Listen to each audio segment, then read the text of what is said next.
సాయి భక్తులందరికీ సాయినాథుని దివ్య ఆశీస్సులు.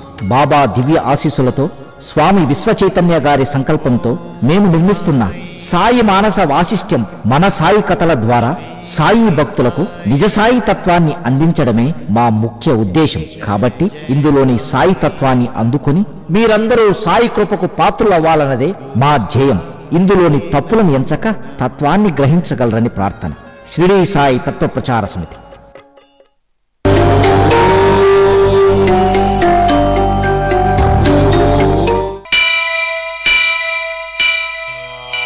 వక్రతుండ మహాకాయ కోటి సూర్య సమప్రభా నిర్విఘ్నం కురు మే దేవా సర్వకార్యేషు సర్వదా.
ఓం శ్రీ సాయినాథాయ నమః.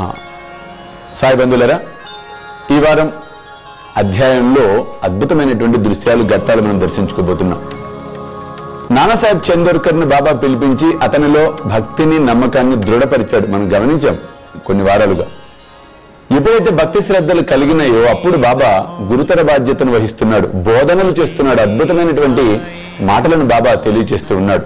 ఆ పరంపరలో ఒకనాడు నానాసాహెబ్ చందోర్కర్ షిరిడీకి దగ్గరగా ఉన్నటువంటి దత్త మందిరాన్ని దర్శించుకున్నాడట. ఆ మందిరంలో ఉన్నటువంటి పూజారితో 300 రూపాయలు దక్షిణగా ఇస్తాను అని చెప్పి నానాసాహెబ్ చందోర్కర్ చెప్పడం జరుగుతుంది. అది చాలా కాలం అయిపోతుంది. ఒకనొక సందర్భంలో షిరిడీలో ఉన్న సాయినాథుణ్ణి దర్శించుకోవటం కోసం నానా తన స్నేహితులతో వస్తూ ఉన్నాడు. ఆ సందర్భంలో నానాసాహెబ్ చందోర్కర్కి ఆ 300 రూపాయలు గుర్తొచ్చినాయట. మనిషి చూడండి, ధనం చుట్టూ మనసు ఎట్లా పరిగెడుతూ ఉంటుందో అటువంటి అచంచలమైనటువంటి భక్తి విశ్వాసాలను కోల్పోయి మాయలో చిక్కుబడి అనేక ఇబ్బందులు పాలయ్యాట నాన్న. ఎలా ఇబ్బందులు పాలయ్యాడో బాబా అతనికి ఏ విధంగా మరల పాఠం చెప్పాడో, బోధ చేశాడో మనం చూసే ప్రయత్నం చేద్దాం. సార్, మీరు ఇక్కడ ఉండండి సార్, కిందకి వెళ్ళి మంచినీళ్ళు తీసుకొస్తాను. అలాగే, త్వరగా తీసుకొని రా. దాహం తీర్చుకోవటానికి ఒక్క చుక్క నీరు కూడా లేదయ్యా. బాబా బాబా, మన నాన్న చాలా దప్పికతో ఉన్నాడు. పిలిచినోడే నీ దరికొస్తే చిరాకెళ్ళయ్యా నీకు. దోశలు బట్టి దాహం తీర్చుకో, నువ్వు కూకున్నగానే నీళ్ళు ఎక్కడున్నాయి చూసుకో. నా నాన్న దప్పికతో ఉన్నాడు, నేనెళ్ళి నీళ్ళివ్వాలన్నాడు. అలాగా? అవునండి. అంతా బాబా కరుణ. కాసేపటి క్రితం బాబా నాకు కబురు పంపారు. నా నాన్న వస్తాడు, అతను చాలా ఆకలితో దప్పికతో ఉన్నాడు, చాలా అలసిపోయి ఉన్నాడు, తన కోసం తేనీరు సిద్ధం చేయమని చెప్పారు.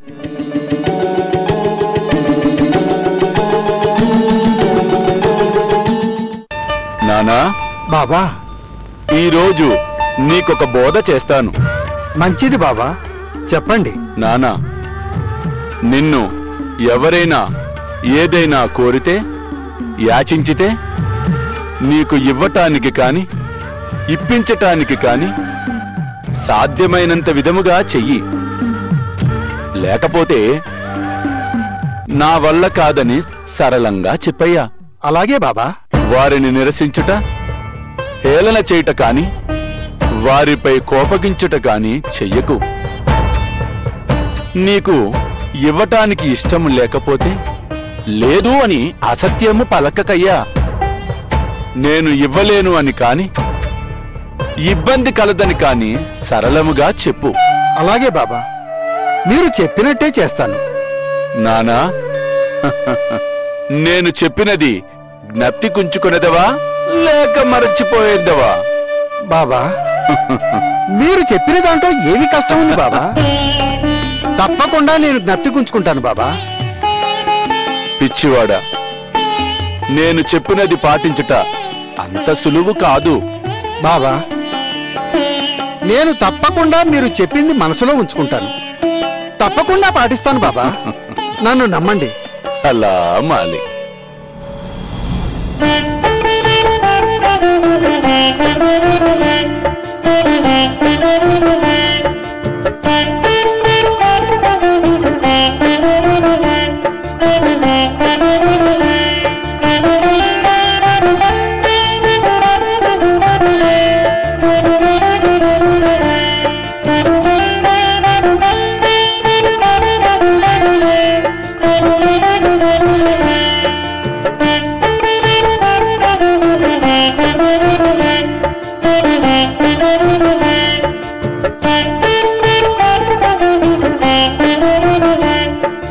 మిత్రమా, ఒక్క నిమిషం. నాన్నగారు ఎందుకు ఆగమన్నారు? మిమ్మల్ని చూస్తుంటే ఆందోళనగా ఉన్నారే? అది పోయినసారి మనం వచ్చినప్పుడు దత్తదేవాలయం ధర్మకర్తకి 300 రూపాయలు ఇస్తామని చెప్పాను. గుర్తొచ్చింది. ఆ ధనం నేను తీసుకురాలేదు. ఒకవేళ ఇప్పుడు మనం అక్కడికి వెళ్తే నేను ఇస్తానన్న ధనం గురించి అతను అడుగుతాడు. అదే ఆలోచిస్తున్నానయ్యా. మీ ఇబ్బంది నాకు అర్థమైంది. ఆయన్ని కలవకపోవటమే మంచిది. మంచి ఆలోచన. మీరు చెప్పిన ఆలోచన చాలా బాగుంది. అయితే మనం షిరిడీ వెళ్ళడానికి వేరే మార్గం ఉందా? దారైతే ఉంది, కాకపోతే అంత సౌకర్యంగా ఉండదు. దారి ఎలా ఉన్నా పర్వాలేదు, మనం దత్త మార్గంలో కాకుండా మీరు చెప్పిన మార్గంలో వెళ్తేనే మంచిదని నాకు అనిపిస్తోంది. సరే, వెళ్దాం పదండి. సరే పదండి.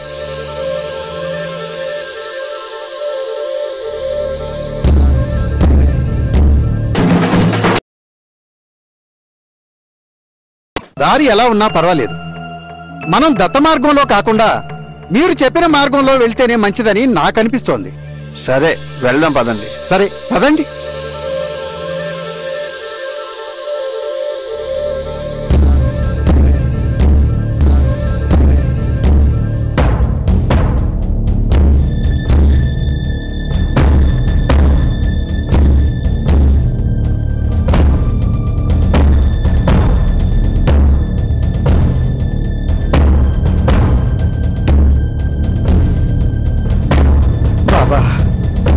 సాయిదేవా, సాయినాథ, తండ్రి,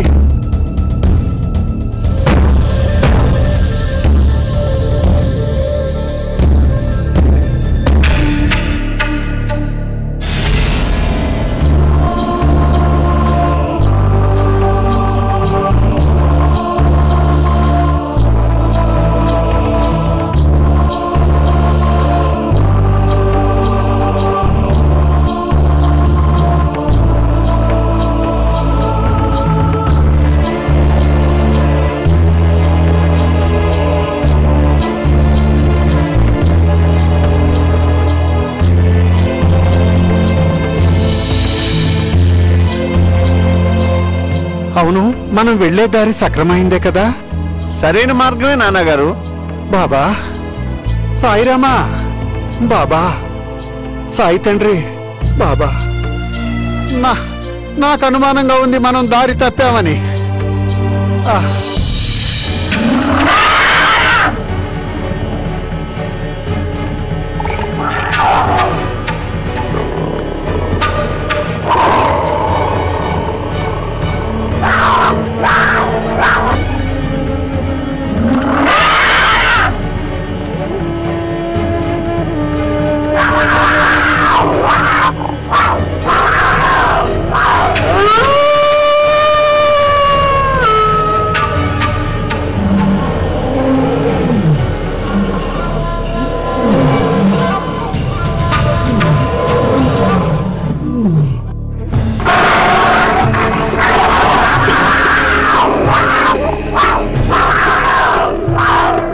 నాన్నగారు జాగ్రత్త.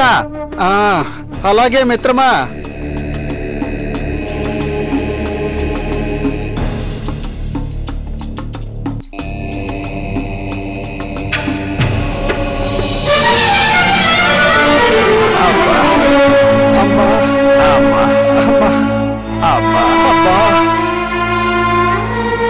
అబ్బా, అమ్మా, ఏమి పరీక్ష తండ్రి. అమ్మా, అబ్బా,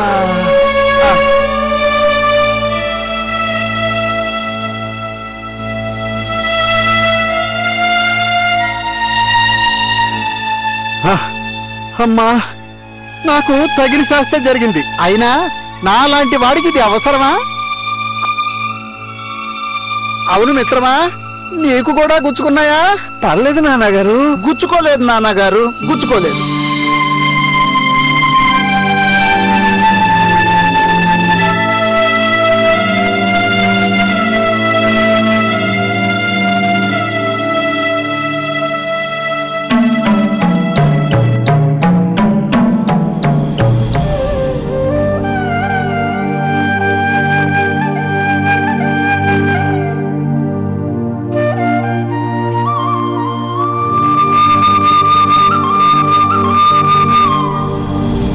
నమస్కారం నాన్నగారు. నమస్కారం శ్యామ గారు, బాగున్నారా? బాబా దయతో సంతోషంగా ఉన్నామండి. అదేంటి మీరు ఈ దారిలో వస్తున్నారు? మీరు షిరిడీకి వచ్చే మార్గం ఇది కదా? ఓహో, ఏదైనా పని మీద వస్తున్నారా? అలాంటిదే శ్యామ. ఒక్కొక్కసారి పరిస్థితుల వల్ల ఇలాంటి దారిలో కూడా రాక తప్పదు. అది సరే, షిరిడీ విశేషాలేమిటో? బాబా దయతో అంతా సుఖంగా ఉంది. అందరూ సంతోషంగా ఉన్నారు. శ్యామ గారు, పోయినసారి మనం కలిసినప్పుడు పాఠశాల మరమ్మతుల గురించి అర్జీ పెట్టాలి అన్నారు. దాని సంగతి ఏమైంది? ఆ పని మీదే ఉన్నాను. అధికారుల వద్ద నుంచి మంచి సంకేతాలే వస్తున్నాయి. అంతా బాబా సంకల్పం. అవును, బాబా భవిష్యత్తు గురించి కూడా తెలిసినవారు. అందుకే ఈ విధంగా సంకల్పించారు. భవిష్యత్తులో షిరిడీలో ఉన్న పిల్లలందరూ చక్కగా చదువుకొని బాబా తత్వాన్ని నలుదిశలా వ్యాప్తి చేయడానికి తోడ్పడాలి. బహుశా బాబా సంకల్పం ఇది. ఏ పిల్లవాడు నిరక్షరాస్యుడిగా ఉండకూడదు. చదువన్నది ప్రతి పిల్లవాడికి అందాలి. మీకు ఈ విషయంలో ఎటువంటి సహాయం కావాలన్నా నన్ను అడగండి. మీ సహాయము తప్పకుండా తీసుకుంటాం. మరి నేను పాఠశాలకు వెళ్ళరానా? అలాగే శ్యామ, మేము బాబా దర్శనానికి వెళ్తాం. అలాగే నాన్నగారు, పదండి.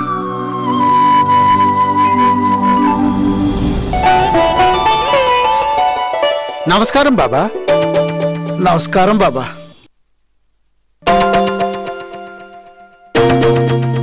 నమస్కారం బాబా. బాబా, ఎందుకు మాట్లాడటం లేదు బాబా? కనీసం పలకరించటం లేదు. సమాజ సేవే సాయినాథుని సేవ. సాయిబాబా ఆదేశంతో స్వామి శ్రీ సాయి విశ్వచైతన్య గారు వ్యవస్థాపించిన శ్రీ షిరిడీ సాయి తత్వప్రచార సమితి పంచసేవ హారతులు అనగా జ్ఞానదానం, విద్యాదానం, వైద్యదానం, వస్త్రదానం, అన్నదానం మొదలగు కార్యక్రమాలను నిర్వహిస్తోంది. అంతేకాక బాబూజీ షిండే లెప్రసీ రెహబిలిటేషన్ ప్రాజెక్టు ద్వారా కుష్టు వ్యాధి రోగులకు సేవలను అందిస్తోంది. బాబా చెప్పిన బోధనలను అందరితో ఆచరింపచేయటమే మా ముఖ్య లక్ష్యం. ఈ యజ్ఞంలో మీరు పాల్గొని సాయి కృపకు పాత్రలు కాగలరు. వివరాలకు సంప్రదించండి.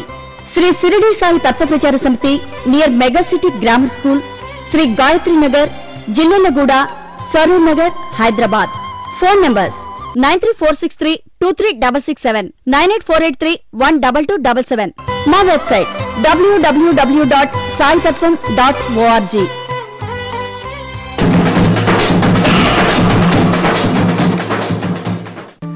బాబా, ఎందుకు మాట్లాడటం లేదు బాబా? కనీసం పలకరించటం లేదు. ఏం నానా, నా మాటలన్నీ చక్కగా విన్నావు, జ్ఞాపకముంచుకొని ఆచరిస్తాను బాబా అని చెప్పావు. ఇచ్చిన మాటను మర్చిపోయి నేను చెప్పిన దానికి వ్యతిరేకంగా ప్రవర్తిస్తావా? అటువంటప్పుడు నీతో నేను ఎలా మాట్లాడాలయ్యా? లేదు బాబా, మీ బోధనను నేను ఎలా మరవగలను? మీరు చెప్పిన దాన్ని నేను ఎలా విస్మరించగలను? ఓహో, అలాగా? మరి ఆ సాధువు నిన్ను 300 రూపాయలు అడుగునని దత్తస్వామిని దర్శించకుండానే అడ్డదారిలో వచ్చావు. ఇదేనా నేను నీకు చెప్పింది? ఇదేనా నా మాటలను ఆచరించే పద్ధతి? బాబా, అది నన్ను క్షమించండి బాబా. నీ దగ్గర ధనము లేకపోతే, నువ్వు ఆ ధనాన్ని సమకూర్చుకోలేకపోతే ఆ విషయం చెప్పవచ్చు కదయ్యా. ఆ సాధువు నువ్వేమన్నా డబ్బు తీసుకురాకపోతే నిన్నేమన్నా కొరుక్కు తింటాడా? అటు వెళితే అతను డబ్బు అడుగుతాడనేగా ముళ్ళదారిలో వచ్చుట ఏమి పనయ్యా? బాబా, ముళ్ళదారిలోనే వచ్చావు. నీ కాళ్లకు, నీ శరీరానికి ముళ్ళు గుచ్చుకోలేదా? అదిగో, నీకు సలహా ఇచ్చిన నీ మిత్రుడి వీపు మీద ముళ్ళు గుచ్చుకోలేదు. ఇటువంటి పనులు చేసి నన్ను మాట్లాడమంటే ఏమి మాట్లాడతానయ్యా? బాబా, నన్ను క్షమించు బాబా. ఇక ముందెప్పుడు ఇలాంటి పనులు చెయ్యను బాబా. ఇకనైనా సక్రమంగా జీవించు. ఆ అల్లా నిన్ను తప్పక కాపాడుతాడు. అల్లా మాలిక్.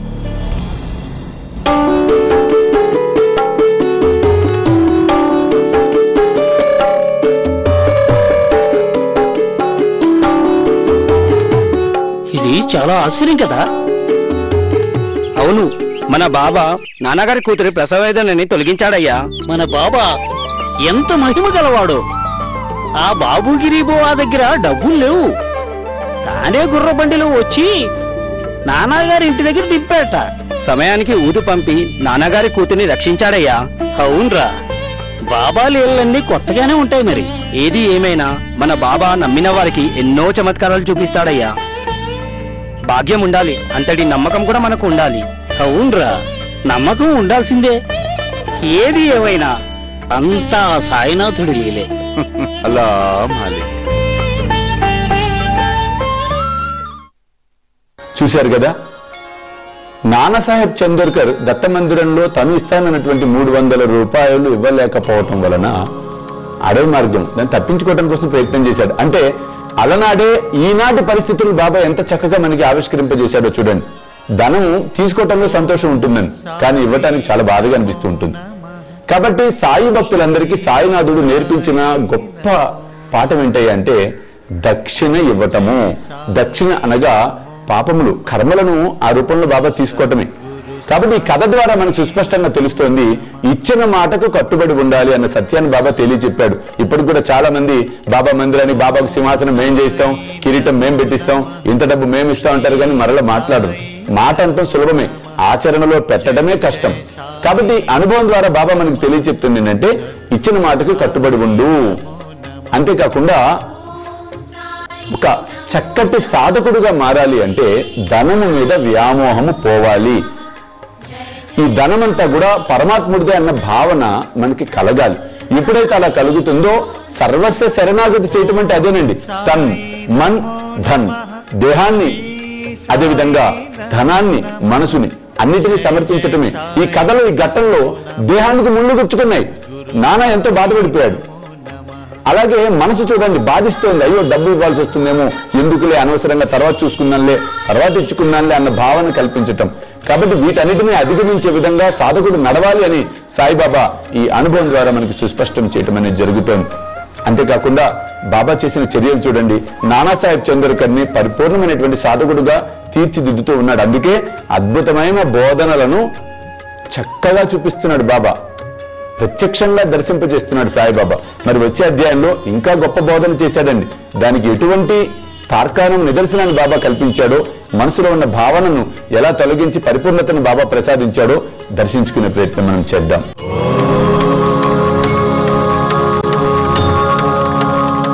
సాయి బంధువులారా, ఈ వారం నామం మనం చూద్దాం. ఎంతో ఆసక్తిగా ఎదురు చూస్తూ ఉన్నారు. సంతానము లేని వారికి సంతానము కోసం ఏం చేయాలి, సాయి అష్టోత్తర శతనామావళిలో ఎటువంటి నామాన్ని సాయినాథుడు మనకి అందించాడన్న సత్యాన్ని మనం చూద్దాం. సంతానము లేని వారు సంతానము కోసము ఓం శేష సాయినే నమః అన్న నామస్మరణ చేయాలి.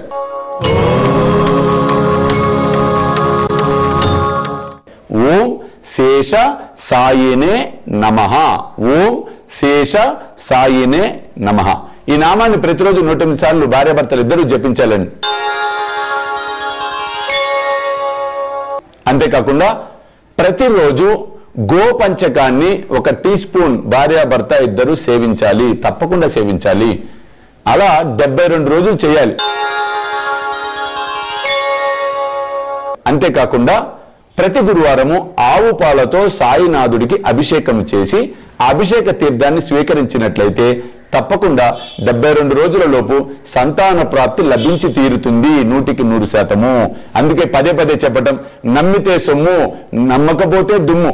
విశ్వ చైతన్య స్వామీజీ చెప్పాడని కాదు, సాయే సాక్షాత్తు చెప్పాడు. సాయిబాబా తప్పకుండా మాకు సంతానాన్ని కల్పిస్తాడు, అందిస్తాడన్న నమ్మకంతో చేసినట్లయితే తప్పకుండా సత్ఫలితాలు మీరు పొందటం అన్నది జరిగి తీరుతుంది. వచ్చే వారం పోయిన వస్తువులు, మీ ఇంట్లో ఉన్న వస్తువులు పోతూ ఉంటాయి, ఆ పోయిన వస్తువులను మనం ఎలా తిరిగి ప్రాప్తించుకోగలుగుతాము, వాటికి ఏ నామం చెప్పాలి అన్న అంశాన్ని మనం వచ్చే వారం తెలుసుకునే ప్రయత్నం మనం చేద్దాం. సర్వే జన సుఖినో భవంతు. ఓం శ్రీ సాయినాథాయ నమః.